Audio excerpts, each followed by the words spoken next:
बिस्मिल्लाहिर्रहमानिर्रहीम। अस्सलाम वालेकुम। हमने जैसा कि लास्ट लेक्चर में डिस्कस किया था लूप्स के बारे में, लूप्स क्या होती हैं, कितने टाइप्स की होती हैं, और वाइल लूप को हम लोगों ने डिस्कस किया था। ये अब वाइल लूप का स्ट्रक्चर है कि बेसिकली वाइल लूप रन कैसे होती है। स्टार्ट है, स्टेटमेंट है, ये जो है इन चीज़ों को शो कर रहा है, ये इंक्लूड और यहाँ तक ये काउंट वन जो है ना, ये हमारे पास स्टेटमेंट होती है। अब देखें, स्टेटमेंट हमने दी, उसके बाद स्टेटमेंट के बाद हमारे पास आती है कंडीशन। जो कंडीशन हम चेक करते हैं, अगर हमारे पास कंडीशन ट्रू होती है तो हमारे पास स्टेटमेंट जो है वो हमें आउटपुट मतलब मिल जाती है, और अगर हमारे पास फॉल्स होती है तो वो स्टॉप हो जाती है। अगर हमारे पास स्टेटमेंट ट्रू है, एक बार वो दे देगा आउटपुट, फिर दोबारा जाएगी कंडीशन, दोबारा चेक होगी। अगर फिर से ट्रू है फिर वो आउटपुट दे देगा, लेकिन अगर फॉल्स है तो वो सिस्टम हमारे पास ब्रेक हो जाएगा और हम बस प्रोग्राम ख़त्म हो जाएगा। उसके बाद ये सारी बातें वही लिखी हुई हैं जो यहाँ पर इस एग्जाम्पल में मैंने आपको समझाई हैं। और उसके बाद ये ब्लू वाला जो है लाइन, आप इसको देखें। In while loop the loop control variable is always initialized outside the body of the loop and is incremented and decremented inside the loop body। इसमें उन्होंने कहा है कि जो while loop जो होती है ना, वो हमारे पास कंट्रोल इस तरीके से होती है कि जो इनिशियल वैल्यू होती है ना, वो हमारे पास आउटसाइड द बॉडी लिखी होती है। while loop के बाहर हम इनिशियल वैल्यू देते हैं, और इंक्रीमेंट डिक्रीमेंट करना है तो while loop के अंदर। देखें, ये जो हमारे पास है ना, ये इस ब्रैकेट से यहाँ ब्रैकेट तक, ये हमारे पास while loop की बॉडी है। तो जो हमारे पास इनिशियल वैल्यू होगी ना, ये वाली, वो हम वाइल लूप के बाहर, वाइल लूप की बॉडी के बाहर ऊपर देंगे, ठीक है। और जो इंक्रीमेंट डिक्रीमेंट करना है, ये हमारे पास जो होता है ये वाइल लूप की बॉडी के अंदर होता है, ठीक है। ये लिखा हुआ है इसमें। उसके बाद डू वाइल लूप हमारे पास सिमिलर होती है वाइल लूप से, जो मैं आपको पहले बता चुकी हूँ। और इसमें देखें ना, पहले डू आता है, फिर स्टेटमेंट आती है, स्टेटमेंट के बाद ये ब्रैकेट क्लोज हो जाती है, उसके बाद वाइल की कंडीशन हम लगाते हैं, ठीक है। उस पहले वाले में क्या था, यहाँ पर वाइल लिखते थे हम, और अंदर ही कंडीशन वाइल के आगे कंडीशन लिखते थे और आगे स्टेटमेंट बस। लेकिन डू वाइल में क्या है, पहले डू लिखेंगे, फिर उसके बाद आप ब्रैकेट क्लोज करके कंडीशन बाद में देंगे। अब वही क्वेश्चन, जो ये नंबर डिजिट्स जो है हमने प्रिंट करवाने, ये हमने पहले वाइल लूप से किए हैं। अब अगर इसको हम डू वाइल लूप से करें तो हम कैसे करेंगे, ये स्टेप सेम रहेंगे। उसके बाद देखें, इंट काउंट है, काउंट इज इक्वल टू 1, ये भी सारा सेम है। डू लगा देंगे अब यहाँ पर पहले हमने वाइल लगाया था, लेकिन अब यहाँ पर हम डू लगाएंगे, डू यूज़ करेंगे।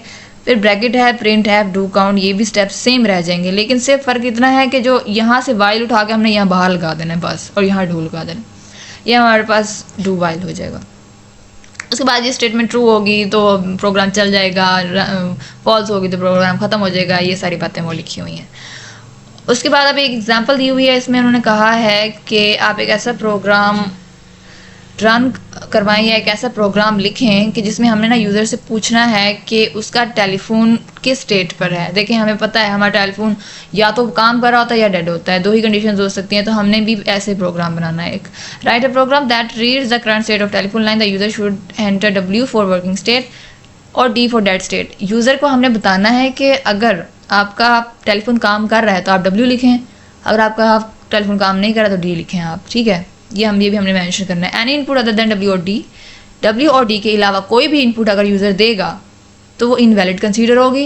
We want to force the user to enter a valid input value. अब ये कह रहा है कि अगर W और D यूज़र नहीं देता, ठीक है, यूज़र कोई और वैल्यू दे देता है, तो हमने यूज़र को छोड़ना नहीं है, हमने उसको पकड़ लेना है और उसको कहना है कि भाई W या D में से कोई एंटर करो। तब तक हम ये प्रोग्राम रन करवाते जाएंगे, कराते जाएंगे, मतलब वो हमारे पास स्टेटमेंट बार बार आती जाएगी कि एंटर करें, वैल्यू एंटर करें, ठीक है। अगर W और D दे देगा तो हम वो प्रोग्राम हमारे पास रन हो जाएगा बस, ठीक है। अब हमें लगानी कौन सी लूप है, डू वाइल लूप लगानी है। ये निशान पहले लगे हुए हैं क्योंकि मैंने पहले रिकॉर्ड की, वो माइक ऑफ ही था, वो घंटा मेरा ज़ाया हुआ। अब मैं दोबारा कर रही हूँ। अच्छा, ये स्टेप सेम रह जाएंगे, ये 3 स्टेप। उसके बाद देखें, अब ये देखें, CHAR करैक्टर को शो कर रहा है, करैक्टर आपके पास, ठीक है, उसकी शॉर्ट फॉर्म है। देखें, यहाँ पर करैक्टर हम लेंगे क्योंकि हमारे पास हमने इनपुट या आउटपुट किस में देनी है, W या D में। W D हमारे पास क्या है, अल्फ़ाबेट्स हैं। तो अल्फ़ाबेटिकली हमने जब लेना है तो हम करैक्टर यूज़ करेंगे, ठीक है। जब वो वाली एग्जांपल थी, ये वाली, इसमें हमने लिया था इंट हमने क्यों लिया था, क्योंकि हमें नंबर्स आ रहे थे 1 2 3 की फॉर्म में इस तरह, तो हमने इंट ले लिया। लेकिन अगर हमें वेरिएबल्स चाहिए, फिर हम ये करैक्टर वाला ले लेंगे, इसकी शॉर्ट फॉर्म। और स्टेट जो है वो ये वैसी रहेगी, इसको कोई भी आप नाम दे सकते हैं, स्टेट का दिया स्टेट का दे दें। लेकिन ये जो चीज़ है ना, ये आपने बहुत ध्यान से आपको अपने माइंड में रखनी है कि आप क्या चीज़ यूज़र से मांग रहे हैं, किस फॉर्म में ले रहे हैं, ठीक है। उसके बाद डू वाइल लूप लगाने हैं, डू पहले लगाएंगे ब्रैकेट ये वाली, उसके बाद हमने प्रिंट एफ है, और ये देखें यहाँ पर हमने ना उसको मेंशन किया यूज़र को, please enter the current state of the telephone line, और आगे हमने उसको बता दिया एंटर करो डब्ल्यू वर्किंग के लिए, डी एंटर करो, डेड के लिए स्कैनर जो हमने स्कैन क्या करना है, स्टेट स्कैन करनी है, अगर हमारे पास आउटपुट आ जाएगी तो हमें बता देंगे ना वो। उसके बाद ये देखिए ब्रैकेट क्लोज हो गई, फिर हमने वाइल की कंडीशन लगाई। अब ये वाइल की कंडीशन कैसे लगाई है ये देखें, हमने उसे कहा है कि प्रोग्राम तब तक रन करवाते जाओ जब तक यूज़र जो है वो डब्ल्यू के इक्वल आंसर नहीं देता या डी के इक्वल आंसर नहीं देता। ये जो होता है ना, ये जो टर्म शो कर रही है ये एक्सक्लेमेटरी मार्क्स और इक्वल टू, इसका मतलब है नॉट इक्वल, यानी state not equal to W.